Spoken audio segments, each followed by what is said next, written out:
you can't have knowledge without experience. Experience comes with making mistakes, and only through experience of knowledge and making mistakes can you produce wisdom, which is the synthesis.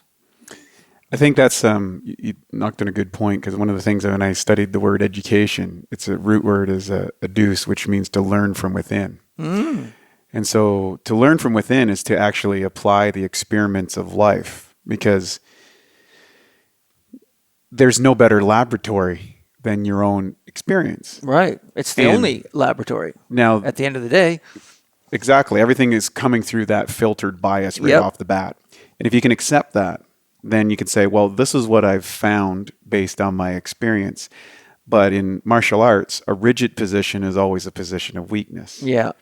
So I think, to summarize, because I agree a lot with what you said, is, religious or education pathways, or there is a certain component of structure that's required to get you to a point. But that's knowledge. It is.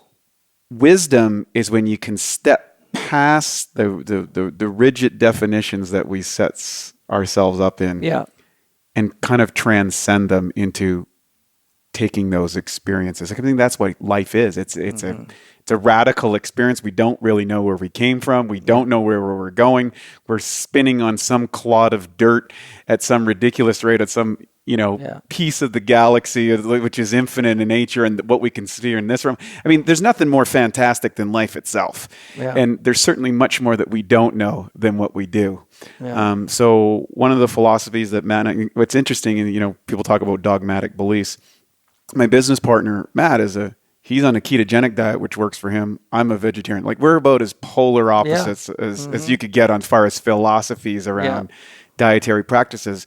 But what people don't understand is where we meet is, well, developing a system and a methodology that works for that particular person in their life at this moment.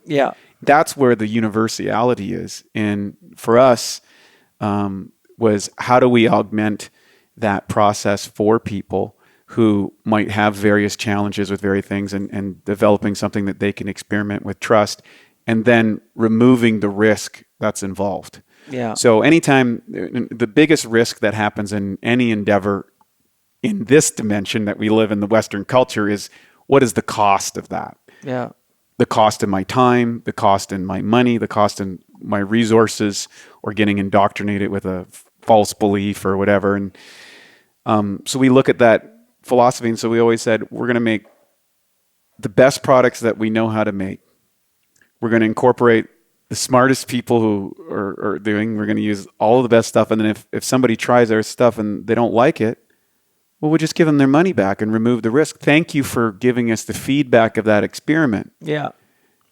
And in the internet world, I think that just keeps an open book, and that allows us to not only get what I call legitimate feedback, and believe me, we read the miraculous testimonials each week to our whole team online every Monday, because I'm jacked up about the little old lady who's 65 years old who suffered from IBS for 20 years. When I hear that story, I get much more energized that this person's life has been transformed. I mean, Matt and I were both personal trainers. We were in the business of helping people, and we got this extension more so than I would by, we hit this number, or we had this many opt-ins, or made this many. That's all cool, and it's a necessary part of business. But for me, it's that real person that was able to make a difference, and it's why we've been so education oriented. I created an awesome health course that everybody gets access to, and they come into Bioptimizers, whether they purchase the products or not. Which is a summary of the things that I learned in my life in a 12-week course, at 5 to 15-minute videos, and we give the references, because I didn't learn all this stuff. I didn't invent all this stuff. I didn't come up with it. I found this worked for me, or this worked for me, or this. So here's a summary. Here's the person. If this is an area you want to explore, go explore it. So it's a way of condensing things for people. And then if they want to try some of our products, that's great. And if they don't, maybe they'll find something else or whatever they need through that course to take the next step on their journey. Yeah, well, like you said, you're an education company too. So they have tried your product. Meaning they got the educational arm of it. One of the thoughts that came to me while you were talking there is, the most dangerous thing we can do to ourselves is keep doing something repeatedly when it hasn't been working repeatedly. It's so pervasive in training philosophies, dietary philosophies, like almost any discipline that you see out there. Or ism. Ism, that's it. As soon as it becomes an ism, it loses it because it then becomes dogmatic opposed to a series of principles. It becomes a belief system, and a belief system is, by definition, closed, right? How do you describe a belief system if it's open, right? You know, you can say I'm driving my car because you close the doors and you're in the car and you're driving it. But if your car has no doors and no windows and anybody can put their key in it, it's hard to say it's yours because anybody can take it. Mm-hmm. And so, you know, you can always tell when there's a belief system at play because there's something being defended. Yeah. And the problem with belief systems, as soon as they start defending themselves, one of the defenses that's programmed into believers is not to look at any opposing beliefs. Correct. And because if you do, you risk being infected. Very well. So you know this is right in the science of brainwashing. These are called defense memes. So you know, if you aren't a Christian, you'll burn in hell, and everybody else is, you know, an infidel. There's something wrong with them. Right. And so there's the defense structure. The offense structure is if you follow the rules and be a good boy or girl, then you get to go to heaven and everything will be perfect. But the business strategy is very good because you don't get your reward until you're dead. Yeah, you're a lifelong customer. Yeah, and in the meantime, you know, trying to stick to the rules is going to be very tricky, cause you a lot of stress, and you're going to end up, you know, seeing a lot of doctors, a lot of therapists, buying a lot of pills, and maybe end up on various drugs, and all that keeps you needing the support of the church and the invisible helping hand of God, and so the hat keeps going around, and the same can be seen in many systems, training systems, diet systems. The medical system, for example, is very much like a religious practice. You have the people wearing the special coats and the special ceremonies and these you know, all these things. And I'm not here to throw it under the bus, but again, it has its advantages and it has its limitations. And science is right in that boat too. All you got to do is look into the opposing beliefs on the interpretation of almost any aspect of quantum physics. Can quantum processes be applied to macro objects? Some say absolutely. They're made of the micro. The principle applies. What applies to an atom applies to a collection of them, regardless of how big it is. And some say no, it absolutely doesn't. You know, you go to classical Newtonian physics once you get past the atomic structure. You know, you look at theories on gravity. I mean, there's as much religious sort of sectarianism and dogmatic beliefs and infighting in science as there is in religion. But the funny thing is the scientists all think they're free of all that religious stuff. Yeah, the irony struck me when I was in university. I was actually writing my first paper in nutrition, and I was actually looking at the how the carnitine shuttle works with the mitochondria and carries fats in, and the production of acetyl coenzyme, which stops, you know, carbohydrate metabolism, and then in comes the transporters, and you can now burn MCT oils, and that was fascinating. But when I went to the library, those days couldn't search on the internet. You had to go to the library, and I'd go to the library, and I had to find some supporting evidence for my work. And I remember doing my research, and I was like, well, I can find research supporting this, and I can find research that's condemning this. Yes. And then I said, well, so then I remember doing that and being confused. And of course, I selected the papers that supported mine, and then I had to write the next paper. I forget what the vitamin was. And I found positive effects and then no noticeable effects. And then and this pattern started to emerge throughout my university career. And I was like, wait a minute. It doesn't seem there doesn't seem to be any truth. And that's when I left university, because I realized this is an institution of knowledge. It's not an institution of wisdom. Right. So in order to find wisdom, I need to find mentors. I need to find someone that is producing a definitive result that I would like to produce for myself. Yes. And I need to follow that guidance, which is traditionally how humans have existed. There was the master and the student. Yes. Whether you wanted to be a blacksmith, whether you wanted to farm, it might have been your dad or your mom that was teaching you that practice. It might have been a master in the local community that you were kind of had an earmark for. So somehow there's an innate natural part of the human condition that I think gravitates towards that. Yeah.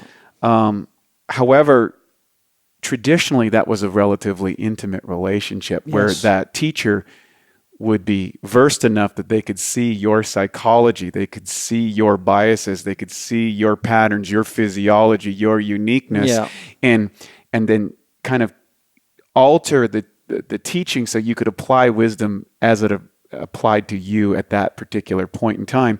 Yet they might have another student that they would take down another pathway because they understood those patterns within that person. And then, of course, nowadays on the internet, you might give a lecture to someone and on a very specific item, and they're going to say, well, Paul Chek says this about this.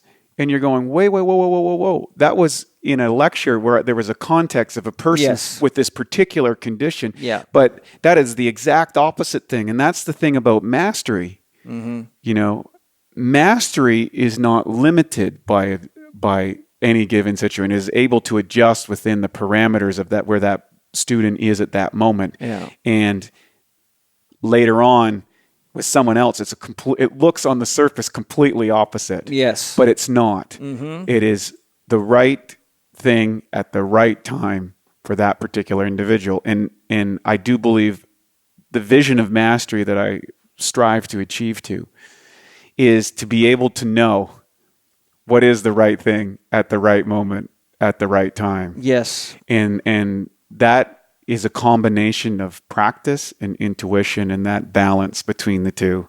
Yes. And there's mistakes are part of the experience, and you know, aha moments, eureka moments are also part of that.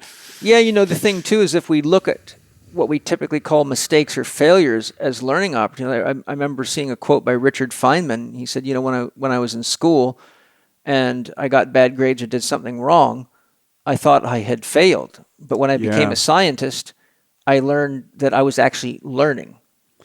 This is, I think, part of what leads to people with that emptiness inside themselves is you get inside the education system and you're instantly graded on that experience from someone else. And all of a sudden, this contributes to when you're a child outside of school, there's no sense of I'm not worthy or I'm just playing and I'm experiencing, I'm digging in the dirt, I'm smelling the flowers, you are interacting. Then you get put in the system and all of a sudden your experience is now graded. Yes. And so instantly you start to develop a sense of worth. Either I'm doing exactly what they told me, therefore I'm good, or I'm doing not what's good because I've been graded as an F or a D or whatever. I'm a C, I'm ordinary, I'm average, I'm only okay. And that hangover carries through people throughout life. Yeah. And it really handicaps them to the genius that lies within them or their own innate capacities that might not have fit within that system. The other thing, too, along exactly with what you've said, is you get someone like me who's much more of a right brain, how does it all connect together? You know, like I don't just want to know how cortisol functions in a specific pathway. I want to know, well, what happens when the adrenal cortical pathway or the adrenaline cortisol cascade triggers? What does that do to insulin? What does that do to estrogen? What does that do to every other part of the body? You know, how does the whole thing respond? But the point that I'm getting at is that a lot of us are so much more in touch with our authentic self when we're children, and we have our own experiences that we're then told are wrong when we go to school. And in order to survive the environment, we have to sort of take on the dogma. Mm-hmm. But to the degree that we do, we actually begin to question, can we trust the little person, the child, the explorer, the person in touch with their experience anymore? Because it seems like in school when you share the truth for you, you just get shut down. I mean, I used to get shut down anytime I would ask questions about God or any of these kinds of things, and many other things. But fortunately for me, I never lost touch with the truth of my own experiences. But I watch a lot of people getting educated right into not trusting their own experience to the point that they no longer live inside their inner experience. They live in the database that they have in their head, which is kind of like turning your brain into a laptop computer and believing whatever's in there because some professor says it's so. And so it leads us into conforming and fitting in, which is the opposite of the hero's journey. But when we're kids, we're so ready to go on the hero's journey. You know, we don't want to go where everybody else goes. We want to go where no one's gone. We want to go find our own path through the woods. We want to go play cowboys and Indians with the bears and the wolves, even though mommy and daddy say it's dangerous out there. Like, well, that's what makes it fun, you know.